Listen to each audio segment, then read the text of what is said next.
Hi everyone, it's Natalie here. So I'm about to attempt a concise version of the 10s in the Mariel Tarot. We'll see how that goes. I want to expand a little bit further on it, but I'm realizing there might be a way to do this that offers us a concise version and one that offers us a little bit more depth, and I might be able to divide the two up. So let's first look at the concise version, all right? The concise version is this. If we think of the 9 of discs and the fact that everything is super duper complete, perfect, altogether, exactly ideal, the way that we want it, the pinnacle of our lives, careers, everything we can manifest, and in perfect harmony, that is the 9 of discs. Okay, that's where she's going here. You're literally on top of the world. See that? And in ownership of it.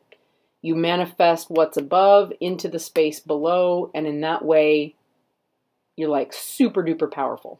Okay.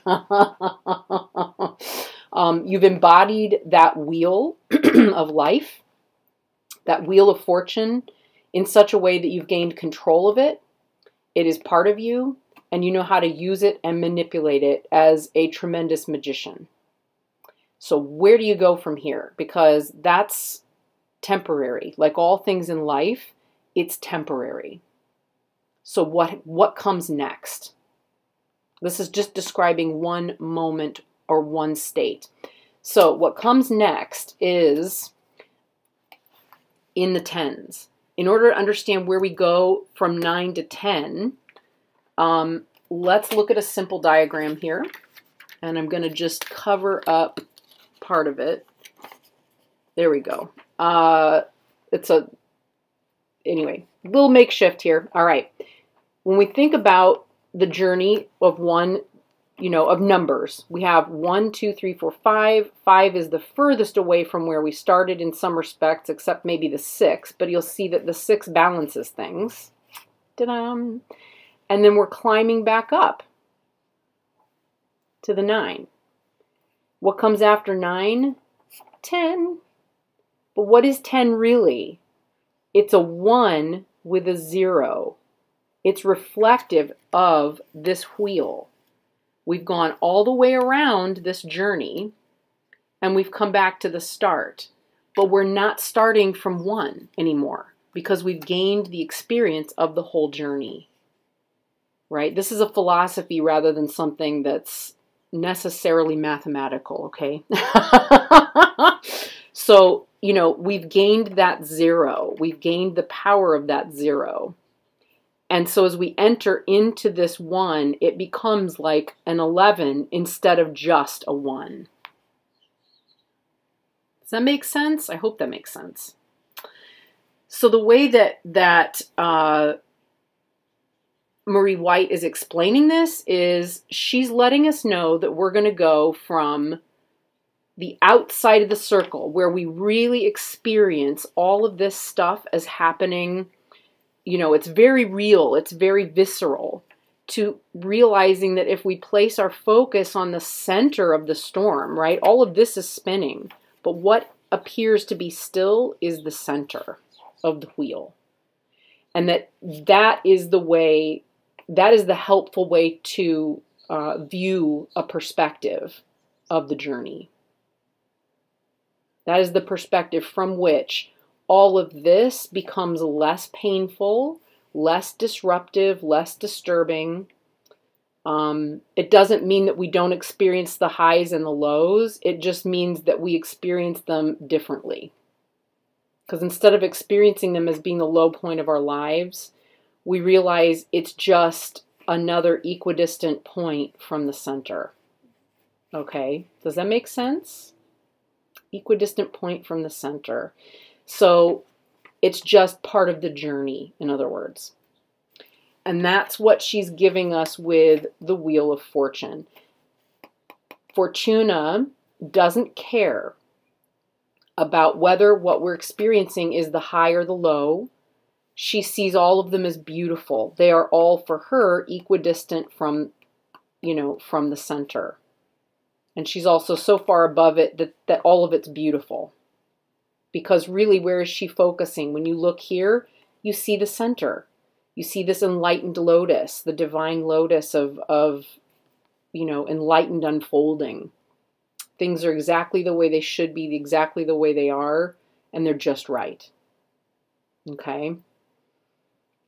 So, how is she going to describe that wheel? What is the best way to describe that wheel? Because essentially, by the time we get to a 10, the fame and fortune that we found, okay, we're just going to use that as an analogy. The fame and fortune we found in the 9 isn't there anymore.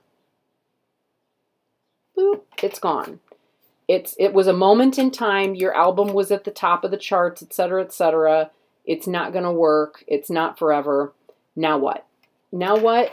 Ooh, we've got to, in order to grow, we can't fight. We stagnate if we fight to stay in that place. And we see celebrities do that all the time. When they allow that moment to pass, as it will, as is its nature, and put the focus back on the center of the wheel, they just continue the journey from a different place, and on they go. But in order to do that, they have to evolve. And evolution is what we get here in the 10s. Up to that point, we're getting revolution. We're revolving around that center. But by the time we get to the 10s, we realize, wait a minute, if I'm going to grow, if I'm going to change, if I'm going to do better, if I'm going to start over from a different place, I have to do it from a place that includes the recognition that the past moment must die and be allowed to pass, and the new moment has to be born. And it has to be born fresh. It has to be born anew. Okay, and the Divine Mother is always giving birth to a new moment. So that is why we have a womb placement here. So what does she give birth to? She gives birth to the finality of the journey of the wands, of fire, the finality of the journey of air and the swords, okay, the finality of the journey of water and the cups, and the finality of the journey of earth and the discs. All right. So what better way to represent all of those ideas than through the 4 horsemen of the apocalypse from the book of Revelation? Okay. So, she's chosen to use the book of Revelation to draw that together. Because what do we have? We've got a revelation, right? There's something, if we have gone on a truly alchemical journey, we're going to have a tremendous revelation that allows us to evolve and to move on to the next level. Okay? And it's pretty significant. It's pretty amazing. So what do we have here in the wands? All right, staying concise, which means I'm going to just get to the point where and when it's possible. The 10 of Wands has been burned to death. It's been singed to a crisp. If you don't believe me, come back to the 9. This person is about to be singed to a crisp and eaten by her own passions, represented by that tiger. She's covered in the red. She's covered in her passions. She's holding on to that fire. The tiger is lit. Every analogy is there that tells us that even as brilliant and authentic as she is, she's going to be burned to a crisp. Everything's going to go up in flames. When it does, boop, she's going to have to come out of the ashes and arise anew. Because that's the journey of fire. So a sacrifice is made, and everything beautiful and authentic and amazing and gorgeous that you created, eventually, let's say in this case, let's make an analogy. You're like at the top of your social media game, and somebody decides to cancel you, right? I don't want to trigger anyone with cancel culture stuff, but let's be honest. We're just describing a journey. The person doesn't mean everything they created wasn't authentic and good and whatever. It just means they crashed and burned. Well, how do you move on to the next level? You have to rise above it. And that is my, that's why that is the keyword for the 10 of Wands, right? You're the phoenix rising. You're rising above those circumstances, all right? Now, what she says in the book about the 10 of Wands, woo, hello, I'm really excited. She writes, I watched as the Lamb opened the first of the 7 seals. Then I heard one of the 7 living creatures say in a voice like thunder, "Come." I looked, and there before me was a white horse. Its rider held a bow, and he was given a crown, and he rode out as a conqueror bent on conquest. So what is he conquering? He is conquering his past karma, and he's rising above it to move on to the next thing. That is his revelation. Okay? Next. Next, we get the 10 of Swords. We get the 10 of Swords. So what happens when you reach the height of your ideas, the height of your thoughts, everything that you think is perfect, you know exactly what's right, what's wrong, you know, it all is in perfect harmony for you. You believe things that you know and trust are real and good and all of those sorts of things. You maybe know that your meditation process has led you to a place that you're super, kind of like this, like this wonderful being here. You can smile down on everything because you're so aware, you know, all deeply how it all is. You can see it all with such clarity. It's so enlightened and so brilliant. When you get to that point in your practice, what do they say to you? They say, anyone? No, sorry, nobody can talk back. What they say is you have to kill the Buddha. If you see the Buddha on the road, kill him. And she even uses that particular analogy, if I'm not mistaken. Yep, it starts out, that's where she starts. That's where she starts in the 10 of Swords. If you meet the Buddha on the road, kill him. Linji Jishuan. Who I probably pronounced very poorly there. But that is the medicine for that moment. In other words, until you realize at this point of realization that the only way forward is through a clear mind, you're not going to get there. So what do you have to do? You have to cut it off. You have to cut through it. End the cycle. Start fresh. What does that mean? It means beginner's mind. In this analogy, it means beginner's mind. It means that until we cut off what we think we know, we won't learn something else. We won't continue to evolve. We're just going to get to the end of a cycle and we're not going to move any further. And we may be doomed to repeat that cycle over and over and over again, right? Instead of evolving, right? And we may perceive that evolving as not getting anywhere, right? It may feel like we're going around and around in circles like this, but what we may actually be getting is this, which if we look at it more three-dimensionally from the side instead of from the top, we change our perspective, we see that there's an evolution happening. But that doesn't happen unless we cut off what's not necessary. We cut the old beliefs, the old thoughts, the old patterns. We end the cycle. End it. I will probably add and change the document that I created. I have not done it yet. To say end the cycle as this, because in the analogy of a wheel, right, we're in a cycle. If we want to stop that cycle from continuing as it has, right, where nothing changes, and we're just doing the same thing over and over and over again, we have to cut off something, right? We cut. And by cutting it off, poop, you know, we may start again or feel as though we're starting again from the beginning, but we're going to start from a different place, and one which may feel like we're continuing a cycle because we're going to notice patterns. But if we're evolving, we're not staying in that same place. We're not caught in a loop, in other words, right? So with this card, you know, I call it pet, right? It's P-H-E-T.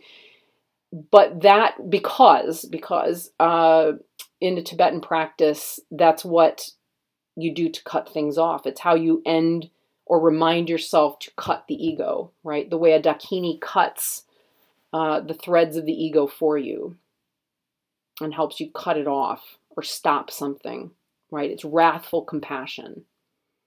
It's very wrathful compassion. It's stopping something that doesn't work. It's stopping something that hurts or that causes injury. So this is the second horseman of the apocalypse, right?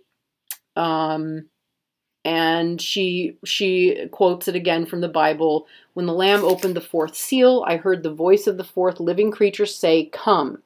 I looked, and there before me was a pale horse. Its rider was named Death, and Hades was following close behind him. They were given power over a fourth of the earth to kill by sword, famine, and plague, and by the wild beasts of the earth. Okay.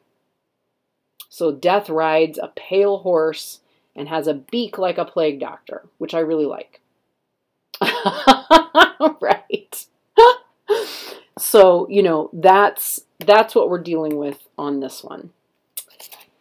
So, where does that lead us to in the cups? This is a weird one, right? 10 of Cups is normally positive, right? We're used to seeing a positive 10 of Cups. This 10 of Cups is not a negative 10 of Cups necessarily, but it is still representative of the end of a cycle. It's the end of the cycle of water, and she writes here in the book, the 10 of Cups is the wheel of water, the ever-changing fortunes of the heart. Okay, so it's beautiful. Let's see, she writes, we recognize that we possess a divine spark from God inside us, but is it possible that we also have a small piece of the abyss of chaos? And that's what dictates the ever-changing fortunes of the heart, right? She writes further here, you know, this is basically a mother and child, that this is a memento mori, right? Which in Latin means to remember your mortality. She writes, death comes for each of us equally and often without warning. One should always be prepared for it and should live life to the fullest every day. Carpe diem. All right. So carpe diem means seize the day. All right.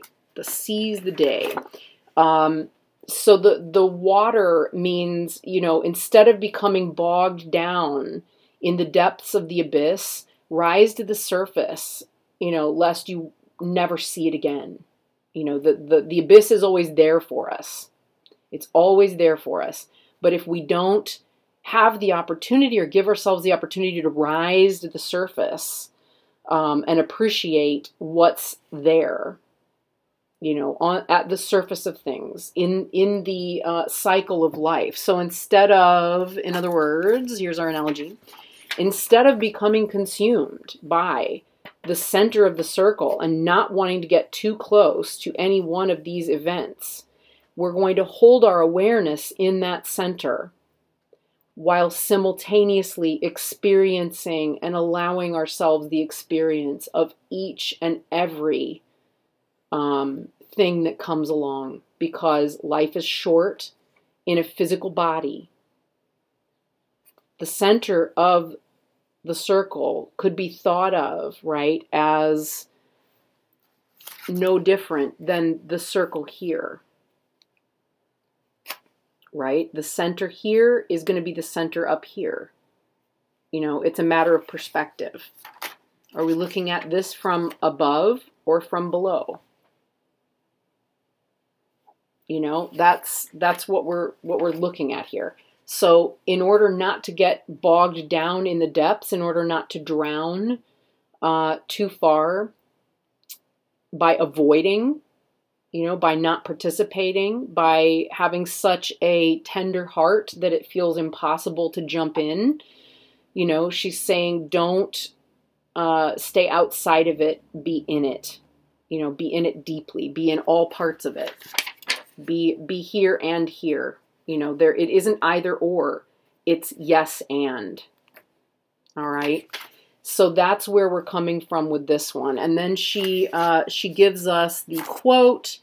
You know, we get the seals and the lambs and the come.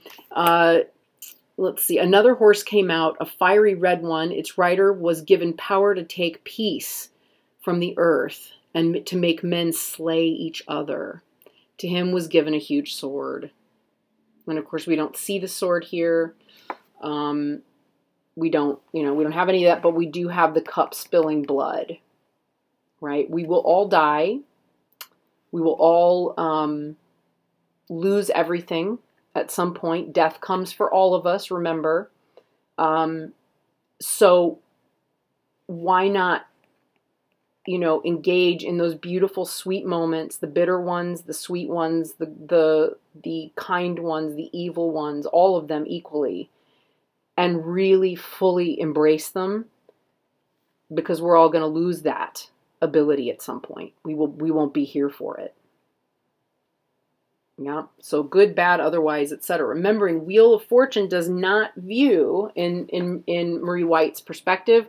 The Wheel of Fortune is still just saying, you know, hey, I'm blind to whether this is good or bad. This is just experience. You know, and ultimately it's all part of me, a part of everything, and that itself is divine, right? Very holistic. All right, now coming to the 10 of discs, you know, this one's a little different, right? What happens on Earth? So we get to this 9 of discs, right? We're on top of the world. Where do you go when you're on top of the world? You know, well, the world it's not there anymore. We have something different. So let's just go, let's start with our analogy here. When the lamb opened the 3rd seal, I heard the 3rd living creature say, "Come!" I looked, and there before me was a black horse. There's our black horse. Its rider was holding a pair of scales in his hand. Then I heard what sounded like a voice among the 4 living creatures saying, "A quart of wheat for a day's wages, and 3 quarts of barley for a day's wages, and do not damage the oil and the wine." Okay, so what she writes first is the mountain. The suit of discs starts with the Minotaur, a demigod, violent, crazed, and imprisoned in a labyrinth deep in the earth. And by the end of the suit of discs, he has escaped the maze and climbed the mountain, a sure-footed mountain goat, long of horn, curious and wise, riding the black earth with skill and holding the spheres of the tree of life in perfect balance. All right, so the 10 of discs is the ultimate card of Earth. So we could say that if this, you know, if this 9 of discs, if this goat here, she's referring to the ace of discs, by the way, which watch the longer video of this and you'll get more. But the ace of discs, you know, has this Minotaur. The Minotaur is caught in the maze. So all of the discs, you know, cards are related back to it, in other words. So we're going to get goats and so on all the way through. By the time we get here, boy, look at that goat. That goat is so enlightened. It's got multiple beautiful horns.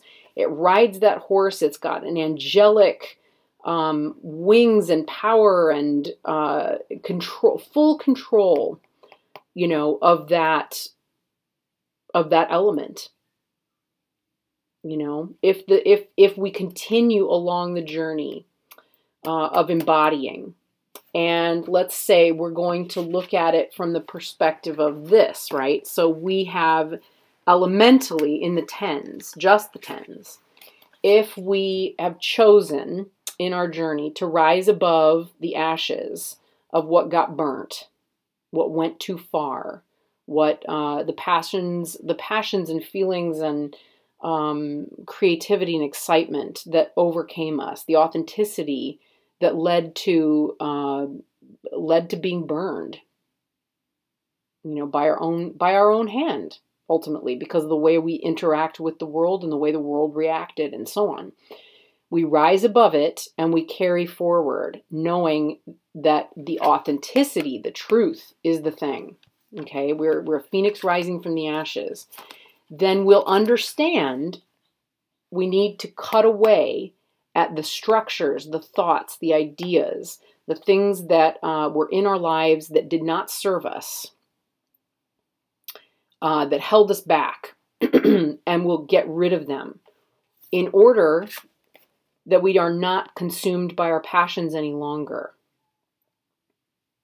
Once our passions no longer consume us and we're willing to just let them go in favor of what comes next, what's happening right now, what can I be present with at this moment? And that includes difficult emotions. It includes all of the hardship, all of the pain, the suffering, etc. If we can do that, right, in favor of recognizing the temporary, impermanent nature of things, we will continue to climb mountains.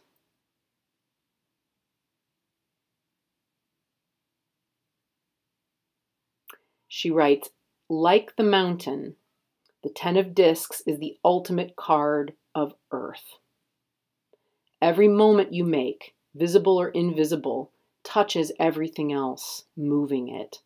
The ripples you make with your heart, the ripples you make with your mind, and the ripples you make with your soul, it all goes down to earth and creates reality.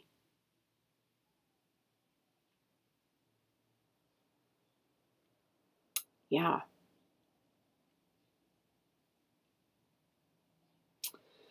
So my friends, that is the concise version. There is a longer version coming that I'm continuing to work on because I realized at a certain point I could do a concise and I could do the lengthier version, and I'm just going to go ahead and do that. So this is the concise version. If you want the more in-depth version, hang tight because that'll be coming. Alrighty. Thank you so much, and I'll see you in the next one. Bye.